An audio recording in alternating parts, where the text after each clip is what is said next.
Ang tama niya mga ka-hunter, zero talaga siya kasi naka-zero kanina yan. Ito unang putok natin, testing natin ha.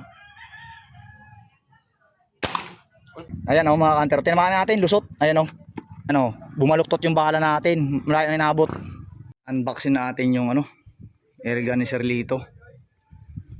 Yan. Bagong repair. Yan. Tingnan natin kung talagang pwede ng pandahan ng paniksay mga ka-hunter. Siya ay Mangyu. Model ng Mangyu yan. Junior Mangyu. Junior Mangyu. 22-inch barrel yung barrel niya mga ka-hunter. Okay na rin pang siksay. Pero karaniwan alam niyo mga ginagamit ni Kamangyan sa atin sa probinsya is 32 inches. 24 to 32. 24 yung dati ko eh. Yan o, ito yung tank niya. Balot na balot. Yun, ikakabit pa pala namin to. Assemble pa pala namin mga ka-hunter. Balot na balot pa o. Madali naman assemble to. Yan. Talagang balot na balot. Oh, di ba? Ito ang model niya, Junior Mangyu. Ayun yung bat niya. Ito yung tangke. Ito yung tangke niya. Isang seat yan. Nakargahan ko lang ito. Nakargahan ulit yan, sir? Oh, di ba? Ayan. I-assemble na lang. Ganda ng bat niya. At i-spare namin mga ka-hunter. Ayan. Try natin i-spare tong tiksa ni sir na bagong lang. Ayos. Yan. Try natin mga ka-hunter. At ako yung tatarget. Ayun yung target natin, oh. Yan. Sa may karton nakapatong. Yan. Standby tayo. Yan. Try natin. Kaso may manok sa ilalim. 3 cup natin para malakas.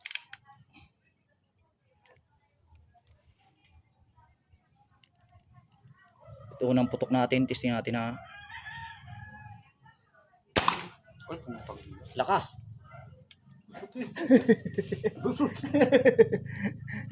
Parang tingin ko tinamaan or dinapisan yung ating target mga ka-hunter natin. Kasi ibang tunog niya eh. Tunog ng plastic yung tinamaan ko eh. Yan, try natin. Tingnan natin mga ka-hunter.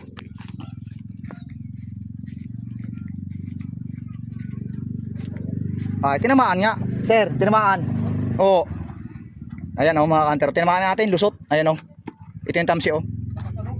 Lakas. Si Sir Lito. Ayan yung natin. Ginawa natin ang tiksay. Ayan o. Tagusan. Ayan pa. Ang tiksay natin ay. Ayan, layo. Sir, abot dito. Tagus pa ata sa saging. Oh, ito oh. Ang laki yung inaabot. Ito yung tiksya natin oh. Yan oh. Bumaluktot yung bala natin. Malayo yung inaabot.